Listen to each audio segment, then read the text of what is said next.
भाई जब तक मुख्यमंत्री नीतीश कुमार हैं, एक भी रुपया जो बिहार में आएगा वो मुख्यमंत्री नीतीश कुमार जी के भ्रष्ट अधिकारियों की जेब में जाएगा। भाई जब तक मुख्यमंत्री नीतीश कुमार हैं, एक भी रुपया जो बिहार में आएगा वो मुख्यमंत्री नीतीश कुमार जी के भ्रष्ट अधिकारियों की जेब में जाएगा। उस पैसे से जनता का कोई भला होने वाला नहीं है। भाई मुख्यमंत्री नीतीश कुमार को आज विशेष राज्य के दर्जे की याद आती है। इन्होंने पिछले 3 साल में 2 चुनाव भारतीय जनता पार्टी के साथ मिलकर लड़े, तब आपको विशेष राज्य के दर्जे की मांग क्यों नहीं दिमाग में आई? 2019 से पहले आपने क्यों नहीं पूछा कि अगर आप बिहार को विशेष राज्य का दर्जा नहीं देंगे तो हम आपके साथ मिलकर चुनाव नहीं लड़ेंगे? 2020 के चुनाव में क्यों नहीं मुख्यमंत्री नीतीश कुमार ने बोला कि अगर आप विशेष राज्य का दर्जा नहीं देंगे तो हम आपके साथ मिलकर चुनाव नहीं लड़ेंगे?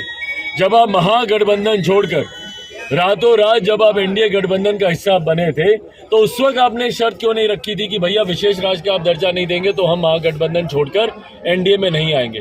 झुंझुना विशेष राज्य के दर्जे को इन्होंने झुंझुना बना के रखा हुआ है। ये सोचते हैं कि बिहार की जनता को ये झुंझुना दिखाएंगे और बिहार की जनता हमको अपना वोट देती रहेगी। भैया कब तक? आप पहले ये बताइए कि जितनी राशि केंद्र सरकार आपको देती है, आप ही की डिप्टी सीएम साहिबा ने बोला है ये कि केंद्र सरकार विशेष राज्य के दर्जे से ज्यादा राशि राज्य सरकार को दे रही है। हमारे प्रधानमंत्री आकर पहले ही हजारों करोड़ की घोषणा करके जा चुके हैं, तो उस पैसे का क्या हुआ? पहले ये जवाब मुख्यमंत्री नीतीश कुमार दें। भाई यही मांग है कि मुख्यमंत्री निकले अपने हवा महल से, अपने शीश महल से बाहर आए और आकर देखें कि भैया जहरीली शराब से पीड़ित परिवारों का क्या हाल हो रहा है जिनकी मृत्यु हुई। आप बोलते हैं महिला के लिए आपने कानून बनाया, आज अगर कोई रो रहा है तो महिलाएं रो रही हैं। किसी ने अपना पति खोया, बेटा खोया, भाई खोया और बाकी की महिलाएं इस डर में जीवन बिता रही हैं कि पता नहीं कब किसके परिवार में क्या घटना घट जाएगी। हकीकत तो है भैया, जो आपने बोला शराब की नदियां बह रही हैं, होम डिलीवरी हो रही है शराब की। जहरीली शराब के ठेकेदारों ने जिले में ही नहीं पंचायत में अपनी जड़ें जमा ली हैं। खुलेआम शराब की बिक्री हो रही है और उस पर मुख्यमंत्री नीतीश कुमार जी सोचते हैं कि भैया बंद कमरे में एक शपथ पढ़वा देंगे तो शराबबंदी कानून लागू हो जाएगा। आजकल उनको शराबबंदी के अलावा कुछ दिखता नहीं।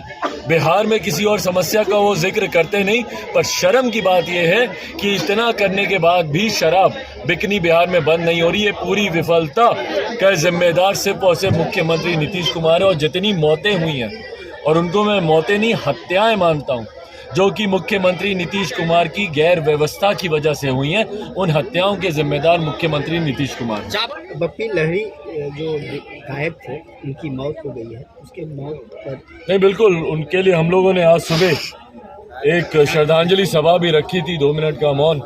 बप्पी लहरी जी ना सिर्फ संगीत के क्षेत्र में, पर मुझे लगता है कि कला के क्षेत्र में उन्होंने जो एक अमिट छाप अपनी छोड़ी है, एक संगीतकार के तौर पर ही नहीं बल्कि एक गायक के तौर पर भी।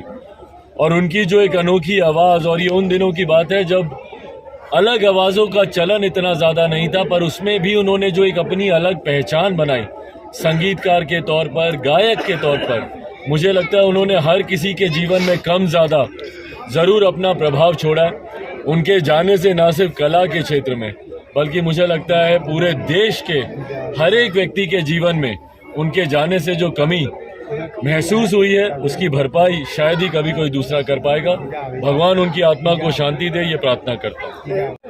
देखिए, आज तो खैर एकदम ही व्यक्तिगत पारिवारिक कारणों से आया हूँ।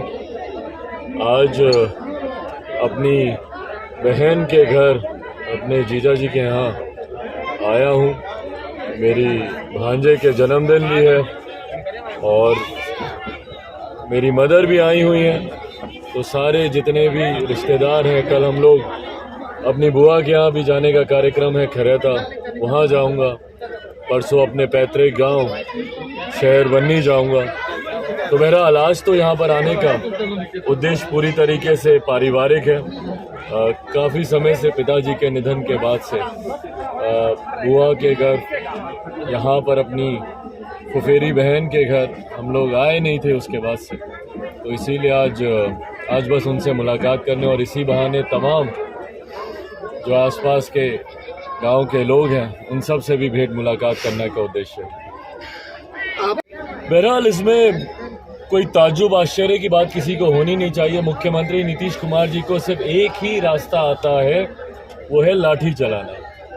जब शिक्षक आवाज़ उठाते हैं अपने उचित अधिकारों को लेकर तो उन पर लाठियां चलाई जाती हैं। जब छात्र अपनी आवाज़ उठाते हैं तो उन पर लाठियां चलाई जाती हैं। अभ्यर्थी अपनी आवाज़ उठाते हैं तो उन पर लाठियां चलाई जाती हैं। हाल फिलहाल में आप लोगों ने देखा होगा, निरंतरता में आरआरबी एनटीपीसी के छात्र हों, उन पर लाठियां चलाई गई।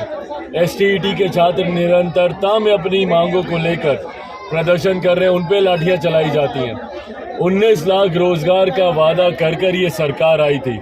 आज अगर इन्होंने 19 आदमियों को भी रोजगार दिया होगा तो बहुत बड़ी बात होगी।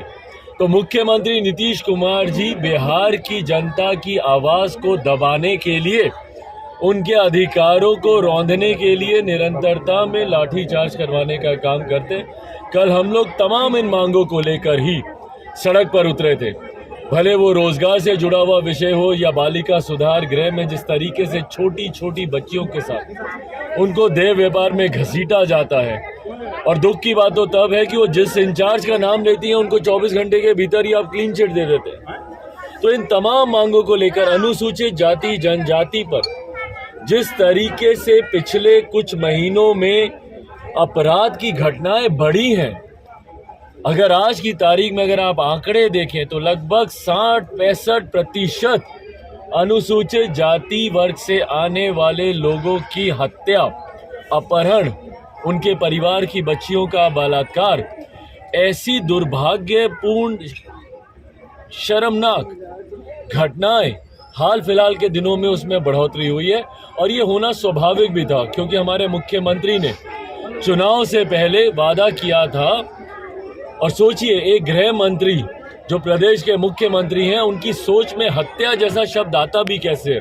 पर उन्होंने वादा किया था कि अगर किसी दलित परिवार में हत्या होगी तो उसके आश्रितों को सरकारी नौकरी दी जाएगी, जिसके परिणाम स्वरूप हत्याएं तो खूब हुई, पर किसी भी एक भी दलित अनुसूचित जाति परिवार में किसी को इन्होंने सरकारी रोजगार देने का इन्होंने काम नहीं किया।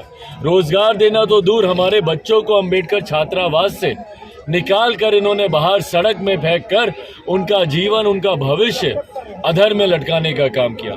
तो तमाम इन बातों को लेकर, बढ़ते अपराध, घटते रोजगार के अवसर, इन तमाम बातों को लेकर हम लोगों ने कल राजभवन मार्च किया था, जिसमें यकीनन मुख्यमंत्री जी के आदेशानुसार हम लोग के ऊपर आंसू गैस के गोले, हम लोगों के ऊपर वाटर कैनन से पानी का प्रभाव, साथ ही में लाठी, साथ ही में हम लोग की गिरफ्तारी भी हम लोगों को की गई। चिराग जी, नीतीश जी, भाई ये विषय ऐसा है जिसपे जितनी गंभीरता से और जितनी संवेदनशीलता से राजनीतिक बयानबाजी हो उतना जरूरी है।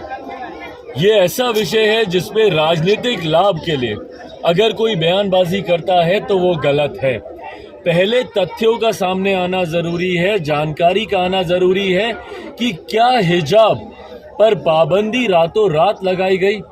हम सब स्कूल से पढ़े लिखे हैं, ड्रेस कोड को हम लोग जानते हैं। भारतीय सेना में भी अगर आप जाएं वहाँ पर भी ड्रेस कोड होता है। ड्रेस कोड का पालन हर एक जगह किया जाता है, पर यह बात जानना जरूरी है कि क्या रातों रात ये आदेश दे दिए गए कि भैया आज से ये ड्रेस कोड लागू होता है, कल से आप लोग हिजाब नहीं पहनेंगे। क्योंकि ड्रेस कोड अमूमन किसी यूनिवर्सिटी में, किसी इंस्टीट्यूशन में या किसी इंस्टीट्यूट में पहले से ही निर्धारित होता है और उसके हिसाब से छात्र या उस संगठन से जुड़ने वाले लोग पहले ही निर्णय ले सकते हैं कि क्या वो उस ड्रेस कोड से कंफर्टेबल हैं कि नहीं। अगर वो कंफर्टेबल नहीं है तो वो उस इंस्टीट्यूट में नहीं जाएंगे, किसी और जगह चले जाएंगे।